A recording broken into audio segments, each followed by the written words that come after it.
بہرحال مولانا گئے اور معمول کے مطابق مولانا کا نام پکارا گیا، اسٹیج پر تشریف لائیں اور مرزا صاحب کے حالات پر روشنی ڈالیں۔ مولانا تشریف لے گئے اور حمد و صلات کے بعد انہوں نے مرزا صاحب کے حالات شروع کرتے ہوئے کہا کہ بھائی مرزا صاحب کے حالات پر روشنی ڈالنے کے لیے فرمائش کی گئی ہے۔ اس موقع سے مجھے ایک شعر یاد آتا ہے۔ مولانا اشعار بہت پڑھتے تھے اور بڑی باتیں اشعار کے اندر کہہ جاتے تھے۔ تو اس کے بعد مولانا نے 2 انگلیاں اٹھائیں اور کہا کہ میرے محبوب کے 2 ہی پتے ہیں، میرے محبوب کے 2 ہی پتے ہیں۔ اب سننے والے منتظر ہیں کہ کیا وہ 2 پتے ہیں۔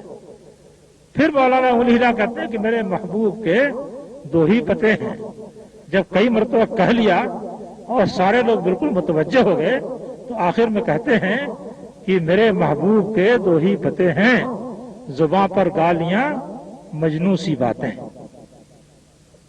اور کیا کر کے اسٹیج سے واپس ہو گئے۔ سب لوگ منہ تاکتے رہ گئے کہ یہ کیا ہو گیا، زباں پر گالیاں مجنوں سی باتیں۔ تو یہ جو آخری سوال ہے بالکل اس کا مصداق ہے کہ زباں پر گالیاں مجنوں سی باتیں۔ شیعوں سے کون متاثر ہے، میں اسے بھی ذرا بتاتا چلوں۔ امام ابو حنیفہ رحمۃ اللہ علیہ کے متعلق تمام تاریخوں کے اندر آپ کو یہ بیان ملے گا کہ جب عباسی اور علوی تحریک چل رہی تھی اور اپنے آخری دور میں تھی، ابو عبداللہ صفاح یہ ظاہر ہو چکا تھا جو کہ عباسی نسل سے تھا اور جس کو خلیفہ بنایا جا رہا تھا، تو اس وقت امام حنیفہ رحمۃ اللہ علیہ اس آدمی کی تائید کر رہے تھے جو علوی تھا اور بحیثیت علوی ہونے کے خلافت کا مدعی تھا، اور اس وقت تک علوی حضرات پورے شیعہ بن چکے تھے، یعنی وہ ایک سنی اور عباسی خلیفہ کے مقابل میں ایک علوی اور شیعی مدعی خلیفہ کے وہ مؤید تھے، اس کی تائید کر رہے تھے۔ یہ ساری کتابوں کے اندر لکھا ہوا ہے۔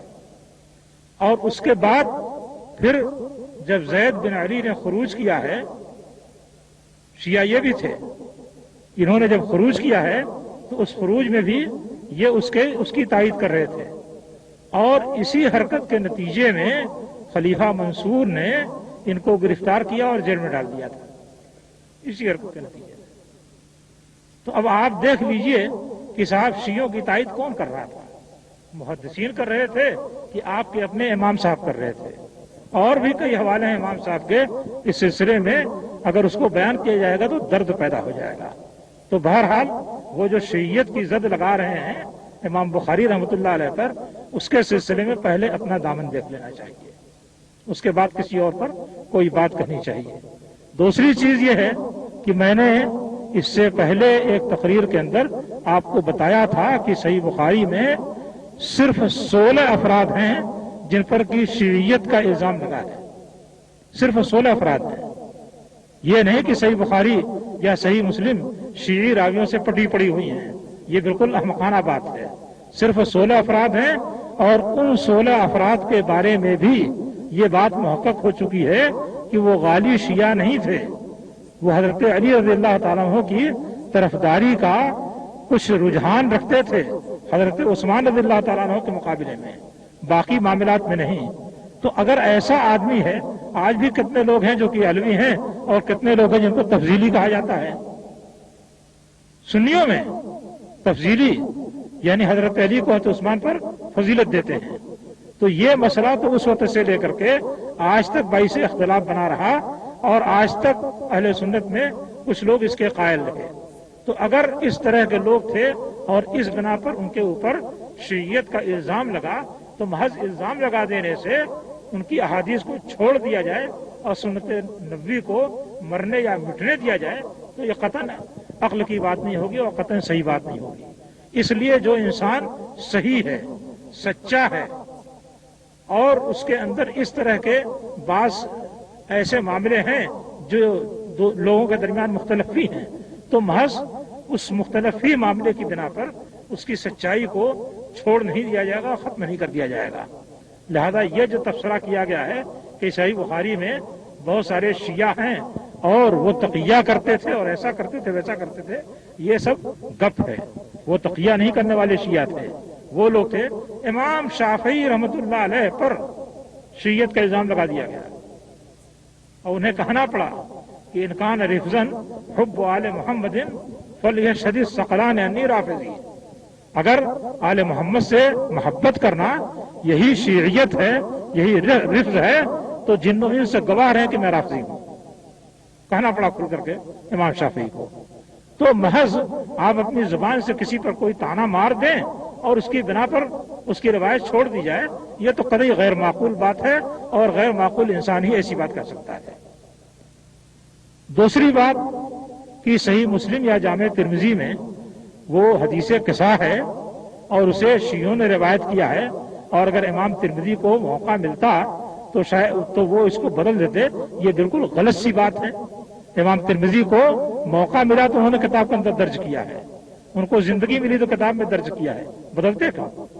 وہ اس کو صحیح جانتے تھے تو صحیح جان کر کے انہوں نے کتاب میں درج کیا ہے، اور امام مسلم نے بھی اس کو صحیح جانا ہے تو صحیح جان کر درج کیا ہے. یہ خواہ مخواہ کی ٹسوے بہانے والی بات ہے کہ صاحب امام صاحب جاہل تھے، جہالت انہوں نے درج کر دیا. اب میرے پاس جو علم آیا ہے اگر وہ علم امام صاحب کو ہوتا درج نہیں کرتے. اس میں کون سا راوی شیعہ ہے اور کس درجے کا شیعہ ہے، اگر اس کو بیان کرتے تو ساری حقیقت کھل جاتی ہے. بس کہہ دیا کہ ایک راوی شیعہ ہے اور شیعہ تقیہ کرتے تھے، ایسے ہوتے تھے ویسے ہوتے تھے، یعنی ایک مجہول بات پر ساری بنیاد رکھ دی. کیونکہ معلوم بات پر بنیاد رکھنا چاہیں گے تو بنیاد رکھی نہیں جائے گی، پتھر چھٹک کہیں اور چلا جائے گا.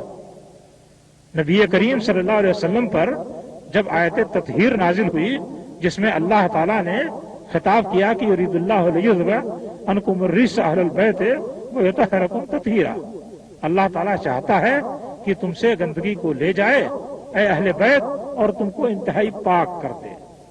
یہ خطاب ازواج مطہرات کے خطاب کے ضمن میں آیا ہے، اس لیے یہ صاف بات ہے کہ اس سے مراد ازواج مطہرات ہیں. لیکن ازواج مطہرات کے علاوہ اور بھی نبی صلی اللہ علیہ وسلم کے خاندان کا کوئی فرد اس میں شامل ہو سکتا ہے کہ نہیں ہو سکتا ہے، اس بات کو واضح کرنے کے لیے وہ لوگ جو اس لفظ میں بظاہر شامل نہیں ہو رہے تھے ان کو نبی صلی اللہ علیہ وسلم نے چادر میں لپیٹ لیا اور کہا کہ اللہ تعالیٰ یہ بھی میرے اہل بیت ہیں، ان سے بھی گندگی کو لے جا اور ان کو بھی پاک کر دے. اس میں حضرت علی تھے، حسن حسین تھے، حضرت فاطمہ تھیں. ظاہر بات ہے کہ حضرت علی اس طرح سے اہل بیت نہیں کہے جا سکتے تھے. تو جو لوگ اس لفظ میں اپنے ظاہر کے اعتبار سے شامل نہیں تھے ان کو بھی اس فضیلت میں شامل کرنے کے لیے نبی صلی اللہ علیہ وسلم نے ان کو لپیٹا اور اللہ تعالیٰ